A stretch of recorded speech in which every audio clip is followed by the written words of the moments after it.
Que le nom du Seigneur soit loué. Je vous invite à reprendre place. Ce matin, nous prendrons un texte qui est assez facile à trouver, aussi facile que ma première prédication ici en tant que pasteur. Je vous avais prêché dans Genèse 1, chapitre 1.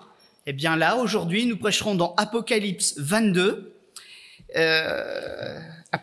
Genèse 1. Oui, c'est ça. Et donc, Apocalypse 22, verset 1er, pardon, je vais y arriver.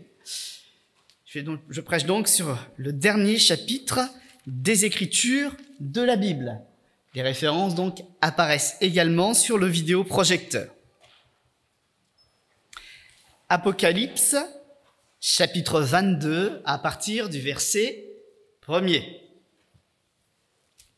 Nous sommes donc là dans un livre qui est plein de symboles et d'images, pour la simple et bonne raison, mais nous le redirons tout à l'heure, que c'est un livre que l'on appelle prophétique. Il nous parle de temps qui ne se sont pas encore accomplis, mais ce livre est plein d'amour, dans ce sens que Dieu nous prévient de ce qui va arriver, afin que nous ne tombions pas dans les pièges, mais que nous réussissions à aller jusqu'au bout du chemin qu'il a prévu pour nous. C'est donc un livre de révélation et un livre d'amour, une lettre d'amour de Dieu, qui veut nous prévenir des dangers qu'encourt le monde.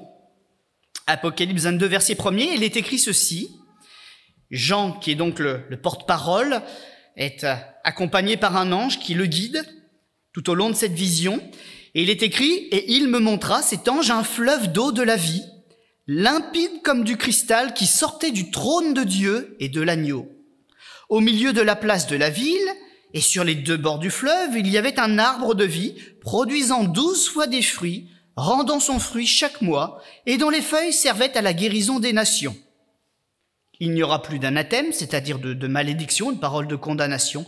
Le trône de Dieu et de l'agneau sera dans la ville. Ses serviteurs le serviront et verront sa face. Et son nom sera sur leur front, et il n'y aura plus de nuit. Ils n'auront plus besoin ni de lampe ni de lumière, parce que le Seigneur, Dieu, les éclairera, et ils régneront au siècle des siècles. Verset 6.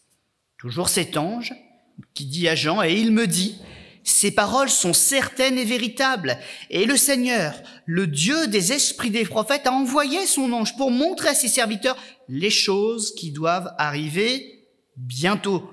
Et voici, là c'est une parole de Jésus qui nous est rapportée, je viens bientôt. Heureux celui qui garde les paroles de la prophétie de ce livre. C'est moi, Jean, qui ai entendu et vu ces choses.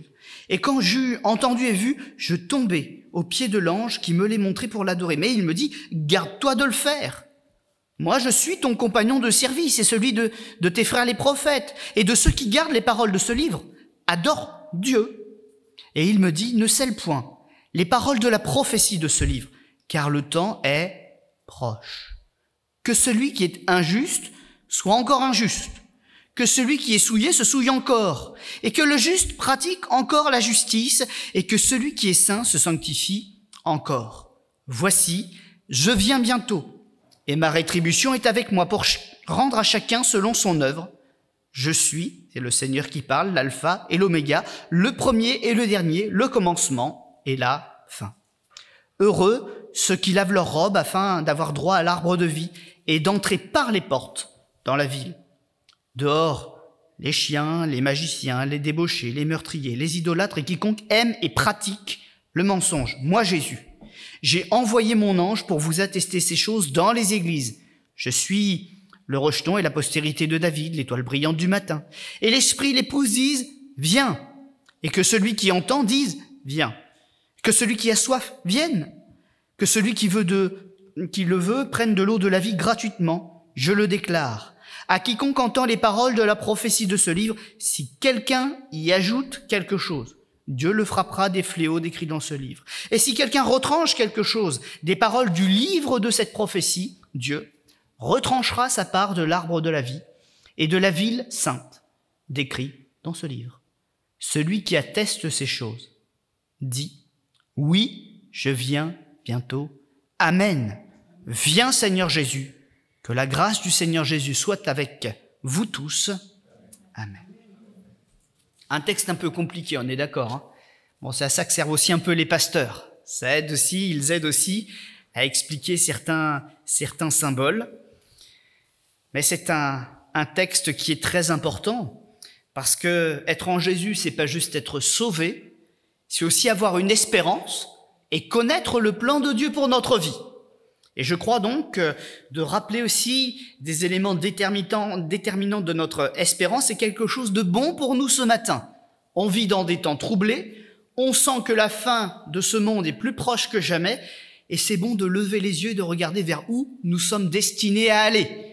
Plus que jamais, nous devons nous réconforter par les paroles et les promesses de la parole de Dieu, de la Bible et de celui qui nous l'a envoyé, c'est-à-dire de Jésus. La personne donc qui a écrit ce texte s'appelle Jean. Jean est une personne qui était aux côtés de Jésus, il a été l'un de ses plus jeunes disciples et nous le retrouvons ici sous cette écriture. Il est maintenant le plus âgé et le dernier encore en vie. On pense qu'à l'époque de ce texte, il devait même avoir avoisiné les 100 ans et quelques. Il a donc vécu longtemps. Il y avait une parole de Jésus là-dessus, quand Pierre lui dit « Mais Jean, il vivra jusqu'à quel âge ?» Et Jésus y avait répondu « Autant qu'on le voudra, autant que je le déciderai, il vivra. » Et on voit qu'il lui a tenu une certaine longévité pour qu'il puisse être le témoin de ce qui allait se passer dans l'avenir. Jean donc, l'un des plus jeunes auprès du Seigneur et maintenant le dernier des apôtres, encore en vie et qui nous transmet toute son expérience et j'allais dire sa fidélité. Jusqu'au bout, dans tous les combats, c'est pas lui qui est resté, c'est le Seigneur qui l'a tenu debout. Amen. Ça veut dire qu'il le fait pour nous aussi. Qu'on soit jeune, plein de dynamisme auprès du pied du maître quand il est là, ou quand le maître est au ciel et que nous sommes âgés, la même puissance, la même révélation, le même esprit nous tient debout. Parce que Dieu est le Dieu de la vie et c'est exactement comme ça que commence ce texte. La vision que Jean a, ce fleuve qui coule de la Jérusalem céleste, les choses qu'il y découvre sont une représentation de la vie éternelle qui va venir sur nous, nous alimenter et nous permettre non pas de traverser le royaume de Dieu, mais de rester avec Dieu dans son royaume. C'est une image de la vie qui nous est promise. Rappelons donc le début de ces choses. Apocalypse, ça signifie révélation. Jean n'était pas en personne dans le ciel, mais dans un songe, le ciel lui a été ouvert, comme on ouvrirait une fenêtre pour découvrir quelque chose au-delà des murs que nous ne pouvons pas franchir. Il a vu des éléments qui vont se dérouler dans l'éternité. C'est une chose qui est certaine, parce que c'est Dieu qui lui donne cette révélation. Et par Jean, le serviteur fidèle, nous accédons, nous aussi, à cette révélation. Ce livre offre à tous les lecteurs, les croyants et les non-croyants, la réalité de ce qui vient sur ce monde. Dieu le prouve encore une fois par ce texte qu'il nous lègue à tous. Dieu ne fait pas de différence. Dieu ne fait pas d'exception. Il veut que tous les hommes soient sauvés. C'est la réalité de ce texte. C'est pour ça qu'il est là. C'est pour ça qu'on peut même acheter une Bible ou se la faire offrir. La parole de Dieu n'est pas secrète. Dieu veut une révélation pour nos cœurs. Dieu veut que nous soyons trouvés. Et si vous ne croyez pas encore ce que je dis, notez ce qui est écrit.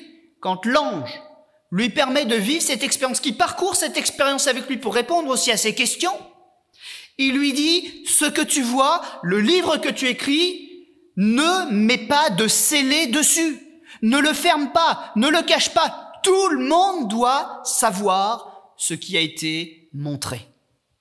C'est preuve donc que Dieu veut que nous connaissions ces textes et les éléments d'interprétation que nous pouvons en tirer.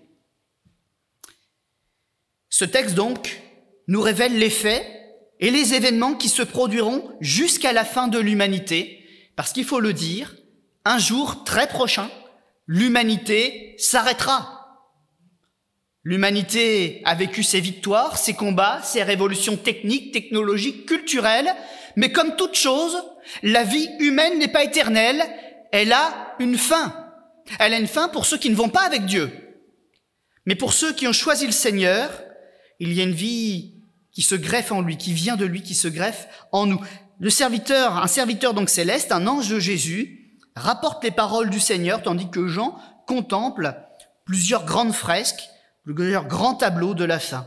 Et avec ces mots, ces symboles, sa culture, il essaye de nous expliquer ces choses le plus précisément possible. Le regard donc de Jean, dans ce texte, est maintenant conduit vers ce fleuve qui coule, pas de n'importe où. Il coule d'où le fleuve? Vous l'avez lu avec moi? D'où est-ce qu'il coule? Du trône, c'est-à-dire de la présence la plus intime de Dieu. Il coule de Dieu, il s'écoule au travers de tout ce que qui appartient à Dieu. Il irrigue tous les endroits où nous sommes destinés à être, et puis il sort encore dans l'ensemble de la propriété de Dieu. Et de chaque côté de ce fleuve se trouve, la Bible nous dit, 2 arbres. Un arbre de vie qui produit 12 fois des fruits qui ont un usage particulier. Ils apportent une guérison parfaite. On comprend bien donc que c'est un symbole. Dieu nous abreuve de sa vie, et cette vie est une vie incorruptible parce qu'en tout temps, elle est protégée, elle est amenée à la guérison, elle est amenée à la consolation. Donc celui et celle qui boit du fleuve de l'eau de la vie qui est proposée par Dieu ne se tarira jamais, ne sera jamais malheureux, ne sera jamais triste, il ne souffrira plus parce que tout vient de la présence de Dieu elle-même. Il n'y aura plus de corruption, il n'y aura plus de frein, il n'y aura plus de déception, il n'y aura plus d'échec. Toute cette vie coulera de Dieu. C'est un phénomène glorieux. Un fleuve donc qui est destiné à apporter une paix parfaite et un équilibre au royaume du Seigneur. Une vie sans maladie, sans faiblesse, sans raté, et même qui sera réglée comme une horloge. Vous savez que notre corps, au début, quand on est jeune, il fonctionne plutôt bien, même des fois, on tire un peu sur nos forces, et puis quand l'âge nous rattrape, on dit « ouais, mais quand j'étais jeune, je courais plus vite. Je faisais les choses plus vite. » Parce que notre corps s'essouffle. Et on sent bien que l'horloge qui était bien réglée, des fois, le temps qui passe nous échappe. La petite horloge interne, elle faiblit aussi. Mais dans le royaume de Dieu, nous voyons que cet fonctionnement, il est parfait. Tous les mois, 12 fois par mois, ce qui doit fleurir, fleurit. Ce qui doit donner la vie, donne la vie. Et il en sera pareil de toutes les choses qui sont protégées par Dieu.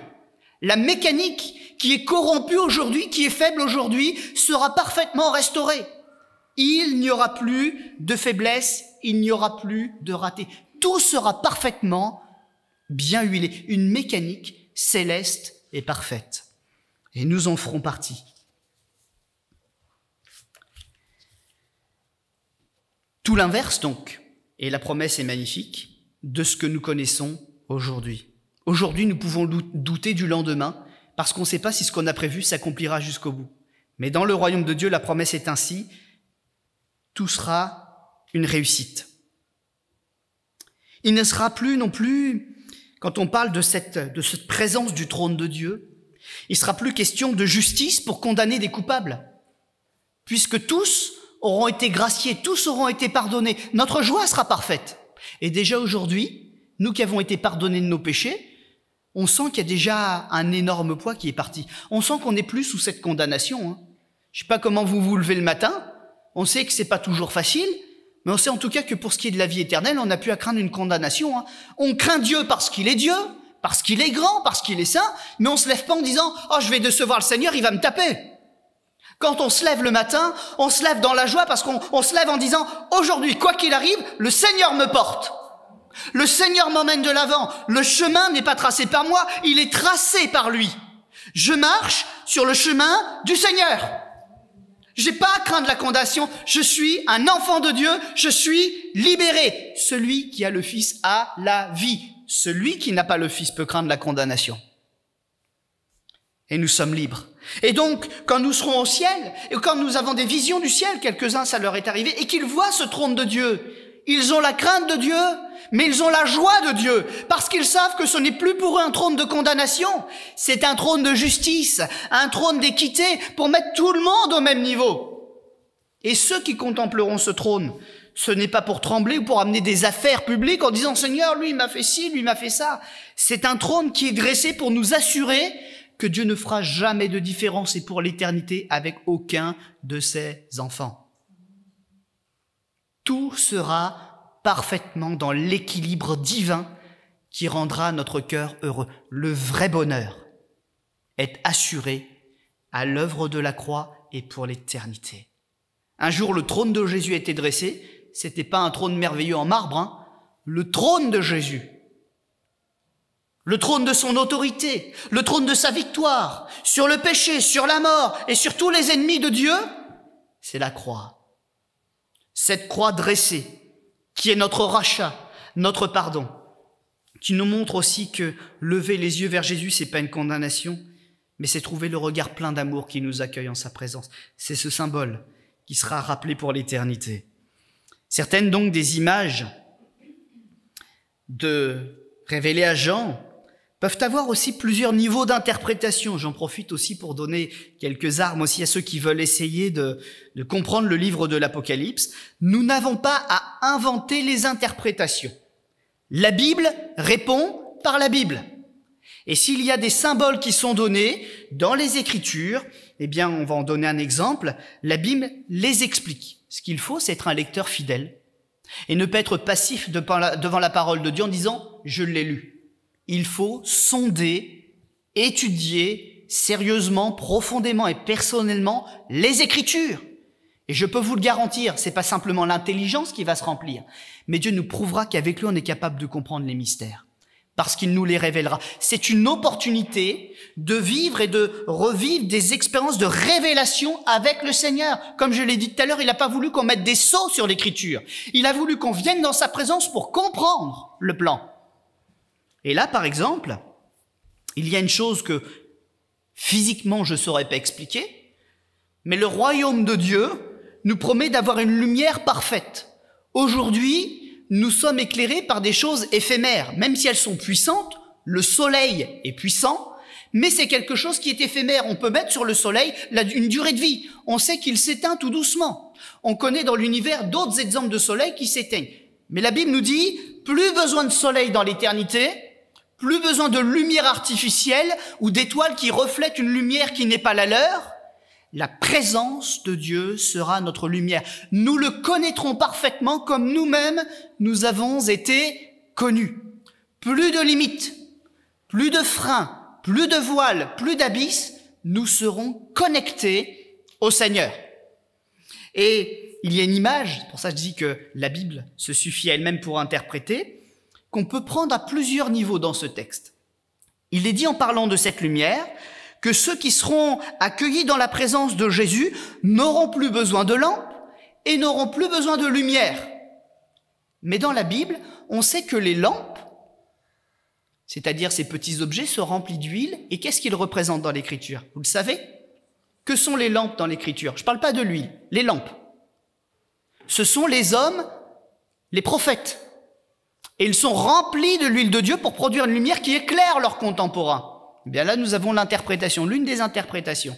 On n'aura plus besoin littéralement d'une lampe avec de la lumière parce que Dieu sera là, mais on n'aura plus non plus besoin de prophètes, ni de révélations, ni de lumière supplémentaire. Parce qu'on arrivera, on le verra. Il n'y aura pas besoin d'interprète, il n'y aura pas besoin d'intermédiaire. Nous serons connectés à lui.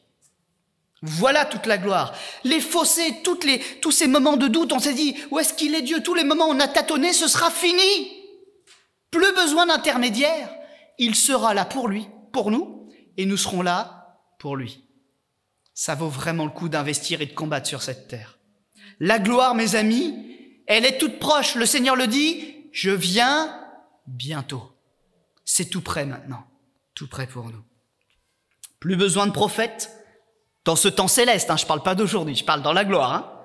Et plus besoin de lumière, de révélation, donc, parce que le Seigneur sera lui-même notre lumière éternelle. Et la boucle se boucle au verset 6, puisque Jean parle justement des prophètes et de l'esprit qui les anime.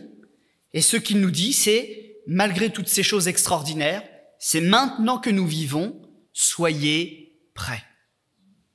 Eh oui, l'éternité s'avance, mais nous, pour aujourd'hui, notre rôle, la position à prendre, c'est d'être prêt. Et être prêt, c'est pas juste de dire « je suis sauvé, tout va bien ». Vous savez ce que le Seigneur a dit au travers de l'apôtre Paul à quelques-uns qui venaient d'entendre que Jésus était mort et ressuscité. Il leur a dit que ceux qui ne veulent pas travailler parce que le Seigneur est proche, qu'ils ne mangent pas non plus. Ça veut donc dire que le Seigneur, même quand il nous sauve, c'est pas pour être oisif en disant il revient bientôt, c'est bon, j'arrête de travailler. La Bible nous fait cette déclaration, nous sommes sauvés pour servir. Nous sommes sauvés, la lampe de notre révélation est allumée pour qu'on la confie à d'autres, qu'on allume d'autres cœurs, d'autres esprits, et que le royaume de Dieu se remplisse. Aujourd'hui, c'est un temps de privilège, non pas simplement parce que nous sommes à Jésus et qu'il est à nous, non pas simplement parce que nous sommes graciés, mais que nous pouvons remplir le royaume avec lui. Son autorité est la nôtre, sa parole, nous en sommes les dépositaires. Et si nous amenons une personne à lire la Bible, nous faisons même le travail de prophète, parce que nous amenons la connaissance qui manque aux hommes dans leur cœur. Alors certains, en lisant des livres comme ce livre de l'Apocalypse, rebondiront tout de suite sur cette parole qui revient plusieurs fois, « Je viens bientôt ». Il y a toujours des petits malins qui disent « oui, mais ça fait plus de 2000 ans qu'il dit qu'il vient bientôt ». Et ils disent « Peut-on croire cette parole ? 2000 ans, c'est long pour quelqu'un qui vient bientôt ». Et vous savez comme moi que ceux qui ne veulent pas croire en Dieu voient des contradictions partout. Vous l'avez remarqué ça ? Tout est prétexte à dire c'est faux. Et nous qui croyons, on a lu les mêmes textes et on dit mais non, tout est vrai. Est-ce qu'on est des fous ? On invente des explications ? Moi, je ne crois pas. Parce que nous savons une chose, c'est que quand le Seigneur dit des choses qui, de prime abord, peuvent être contradictoires, on sait très bien qu'en fait, il nous donne des choses complémentaires. Quand il dit qu'il vient bientôt, c'est à l'échelle de l'humanité qu'il s'est adressé. C'est tous les hommes qui étaient sur la terre, il fallait bien aller les gagner, ces hommes. Il fallait du temps pour que la parole puisse parcourir la terre. C'était voulu. 2000 ans. À l'échelle d'un monde qui a peut-être plusieurs centaines de millions d'années ou de milliards d'années, c'est rien du tout, 2000 ans. Un jour sont comme 1000 ans pour l'éternel. 2 jours, c'est quoi? C'est pas grand-chose, hein? À l'échelle de l'humanité que Dieu veut sauver et de ce royaume qu'il veut remplir, 2000 ans, c'est rien du tout. Au contraire, quand on voit l'ampleur de l'Église qui a gagné presque toute la terre aujourd'hui, c'est plutôt extraordinaire. Ça prouve que la flamme ne s'est pas éteinte, mais que la foi authentique, elle a continué de réveiller des consciences et des âmes au fil des siècles. Donc ça, c'est plutôt bien. Ça veut dire que la foi, elle produit des choses et elle arrive à convaincre des gens encore aujourd'hui. Et l'autre réalité, c'est qu'au final, vous et moi, on vit combien de temps sur la terre? On les vit les 2000 ans? On les vit pas, hein? On vit quoi? 60, 70, 80? Nos sœurs sont un peu plus robustes, 90, un peu dans les moyennes, là? Mais 90 ans, c'est quoi? Je vais pas vous le dire, on va prendre le témoignage de quelques-uns de nos âgés qui nous ont précédés. Quand ils sont dans les maisons de retraite, quand on les visite, ils disent « Ne perds pas ton temps. La vie est courte. Mamie, t'as 90 ans. » Oui, mais la vie est courte. On a à peine le temps d'avoir des enfants, des petits-enfants. Le travail est déjà fini. On nous dit qu'on est à la retraite, qu'on sert plus à rien. On est là, on a déjà plus de jambes pour marcher, on profite même pas de la retraite. On nous dit qu'on est malade, qu'on va partir. Par contre, le temps est long, dans le sens, quand est-ce que tu reviens, Seigneur? 90 ans, même ça, c'est rien. On a toujours l'impression qu'on n'a encore rien fait. Et voilà la réalité quand le Seigneur nous dit « Je viens bientôt ». Il y a la réalité pour l'humanité, mais il y a notre réalité personnelle. Toi, personnellement, sachant que Jésus revient bientôt pour ta vie, est-ce que tu es encore suffisamment prêt pour dire « Je suis prêt à partir ». Prépare ton cœur, sois prêt, que la révélation soit en toi. Et le jour où ça viendra, le jour où il viendra te chercher, que tu ne dises pas « J'ai oublié quelque chose », mais que tu dises « Seigneur, je suis prêt. Seigneur, je suis prête. Prends-moi dans tes bras d'amour, que tes anges me portent, comme le dit l'Écriture, me portent sur leurs bras et qu'ils me fassent comme ils t'ont fait le jour de la Pentecôte, qu'ils t'élèvent, qu'on te voit enlever et qu'à notre tour nous soyons enlevés. Amen. Bientôt, peut-être aussi traduit de la même manière, aussi justement, après c'est un choix de traducteur, mais nous le savons puisque nous étudions la Bible, bientôt se traduit aussi soudainement. Qui est prêt? Qui est prêt à enlever soudainement en cet instant? Le Seigneur reviendrait là, soudainement. Il y aurait peut-être des gens qui resteraient sur une chaise et d'autres qui seraient plus là, puis la personne découvrirait « Ah, ben ils sont où ?» Ils sont où? Vous imaginez pas le drame et la terreur que ça mettrait dans ce cœur? Savoir que je disais à tout le monde que j'étais prêt, mais je le savais, je ne l'étais pas. Mais on ne peut pas duper le Seigneur. Ou on est prêt, ou on ne l'est pas. Et quand il viendra, personne ne sait le jour ni l'heure qui partira dans la gloire éternelle. Cette gloire que nous venons de décrire par quelques symboles, ce fleuve qui coule, ce fleuve qui nous accorde la guérison, cette connexion à Dieu. Voulons-nous vraiment la rater? Ou sommes-nous prêts?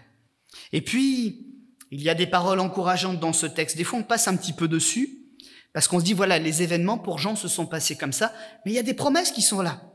Et quand l'ange parle avec Jean, il rapporte les paroles de Jésus, mais il lui dit aussi certaines choses.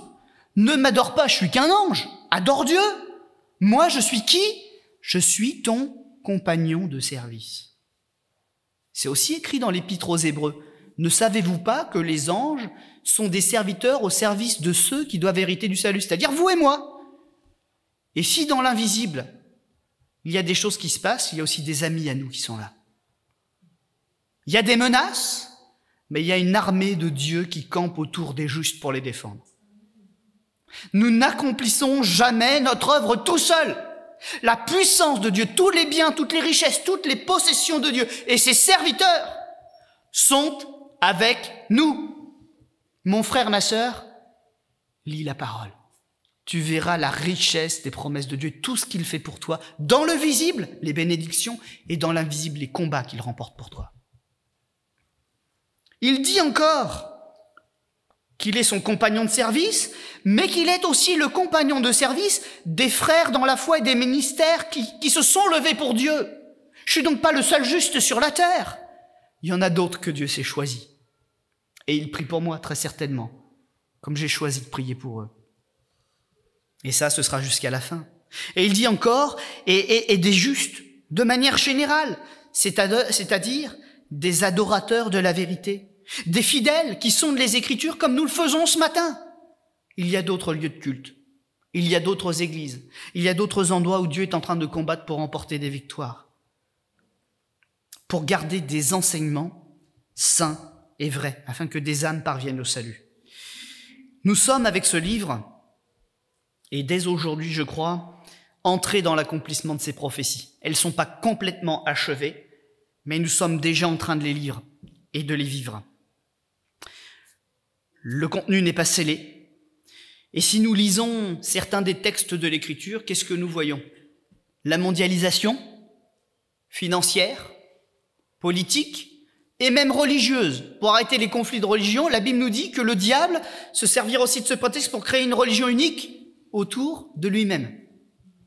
Est-ce que c'est pas ce qu'on est en train de voir aujourd'hui? La Bible nous dit qu'il y aura des îles qui vont disparaître. Nous savons que le Japon en a entre 50 et 90 ans avant d'être submergé. Ce sont les chiffres officiels. Nous savons que du poison sera déversé dans les mers et dans les océans et qu'il y aura des catastrophes de plus en plus nombreuses. Vous avez écouté l'actualité à la radio cette semaine? Moi, je dois aller à Saint-Brieuc, on me dit, les plages sont fermées, pollution par les algues, parce que des pays mettent des pesticides sur leurs algues, ça dérive, ça arrive chez nous. Et là, on a des jeunes de nos assemblées qui sont dans des colonies à Saint-Père-sur-Mer, fermées, zones polluées, impossible d'aller sur la plage. Les océans sont en train, comme dit la Bible, de devenir absinthe, poison. Et tellement d'autres phénomènes. Les modifications climatiques. La Bible nous parle de grêlons gros comme le poing. Et je ne sais pas si vous reconnaissez vos saisons, mais moi j'ai de plus en plus de gens qui viennent du sud, qui montent ici en disant « Il fait meilleur chez vous, ça s'est réchauffé, on quitte le sud, on revient en Normandie. » Si ça, c'est pas la nature qui change, qui est bouleversée, et si ce n'est pas ce que décrit la Bible, je comprends pas. Et il y a tellement d'autres choses qui sont décrites, qui sont convaincantes. Et il y a une chose, et j'aimerais terminer par là, c'est une parole de Jésus qu'il nous faut prendre très au sérieux. Parce que souvent, dans notre fierté, notre orgueil, on dit « oui, mais j'ai encore un peu le temps ». J'ai encore un peu le temps. Je crois que c'est la parole qui nous trahit le plus. Je crois que c'est le mensonge qui nous fait rater le plus la rencontre avec le Seigneur. Et dans le temps où nous sommes, j'insiste que ce temps prophétique s'est déjà engagé, il y a un décret de Dieu que nous ne pouvons pas ignorer, qui nous dit ceci, qu'il vient bientôt et que sa rétribution est avec lui. Et il est écrit ceci, que celui qui est injuste soit encore injuste. Que celui qui est souillé se souille encore, mais que celui qui est juste pratique encore la justice, et que celui qui est saint se sanctifie encore. Celui qui ne veut pas lâcher son péché aujourd'hui en se disant « j'ai encore le temps », il est en train de faire une œuvre qui le trompe. Parce que le Seigneur, il va mettre un arrêt, et à un moment, le Saint-Esprit n'agira plus pareil. Il laissera ceux qui veulent croire au mensonge sombrer dans le mensonge. Et ceux qui croient qu'ils pourront se sanctifier au dernier moment en disant « c'est bon, au dernier moment, j'ai demandé pardon », je crois qu'ils n'ont pas compris le plan. Parce que la Bible nous dit ici que celui qui fait l'effort, il doit le faire maintenant pour que ça continue de se produire jusqu'au bout. Et si celui qui n'a pas voulu renoncer au péché continue de se souiller, il ne pourra plus lui-même s'empêcher d'y aller. Le péché l'engloutira. Aujourd'hui, il y a une urgence pour l'humanité, mais j'aimerais donc dire ceci, vous qui avez choisi de vous faire violence, de vous sanctifier, de vous engager avec Dieu, de rappeler à votre cœur aussi les engagements que vous avez pris avec le Seigneur. Vous qui avez été dans cette démarche, qui y êtes encore aujourd'hui, vous arriverez à aller jusqu'au bout parce que le Seigneur vous prêtera sa force. Il a fait un décret que celui qui est saint se sanctifie encore. Pourquoi il pourra le faire? Parce que le Seigneur lui prêtera sa force. Et c'est pour ça que la Bible dit « Je vous écris, jeunes gens, parce que vous avez vaincu le malin. » Je vous écris, je vous écris. Et là, le Seigneur nous écrit encore, parce qu'on a vaincu l'adversaire. Amen. Le Seigneur ira jusqu'au bout avec lui parce que vous avez choisi de tenir sa main. On va incliner notre front un instant tous ensemble. Et puis on va continuer ensemble de mener le bon combat de la foi. On va demander au Seigneur sa grâce. Et puis ensuite, nous pourrons tous ensemble nous diriger vers le temps de la Sainte Seine. Nous prendrons le temps aussi de l'explication de ce moment solennel. Seigneur notre Dieu, aide-nous à réaliser ce qui se passe tout autour de nous aujourd'hui. Nous ne sommes pas dépassés parce que finalement, depuis très longtemps, tu as donné des jalons. Chacune des étapes de l'humanité, nous les retrouvons écrites noir sur blanc dans la Bible. Chacune des choses qui se sont produites, les grands bouleversements de l'histoire, de l'état d'esprit des hommes, des virages qu'ils ont pris, nous est relaté. Et nous savons même, dans l'histoire de l'Église, quelles ont été ses faiblesses, ses forces, et comment la redresser. C'est pour ça que l'Église est encore aujourd'hui. Quand nous lisons les lettres à Pergame, quand nous lisons les lettres à Laodicée, à la Philadelphie et à toutes les autres, nous reconnaissons exactement que le plan de Dieu était parfait jusqu'à aujourd'hui. Nos forces, nos faiblesses, tu les connaissais, tu les dévoilais, et tu ne nous as pas pointé le doigt pour nous punir, mais pour nous montrer comment ne pas rester prisonniers du péché. Et en cela, au travers des siècles et des millénaires, l'Église a toujours triomphé et fait triompher ceux qui ont suivi Jésus. La gloire, Seigneur, qui te revient ce matin, est encore rappelée. Tu es le Dieu éternel, fidèle, qui n'a jamais lâché notre main. Et nous venons pour te célébrer ce matin. Aide-nous donc à porter la révélation et à l'accomplir pour notre vie. Aide-nous, s'il te plaît, en te mettant, comme tu l'as toujours fait, à notre portée, parle à notre cœur, pour que nous puissions être éclairés par toi et expérimenter ce que c'est que d'entendre la voix de Jésus résonner dans notre cœur. Merci donc, Seigneur, pour ce privilège ce matin, cette liberté que nous avons d'ouvrir la Bible et de l'expliquer encore un peu plus tous ensemble. Amen.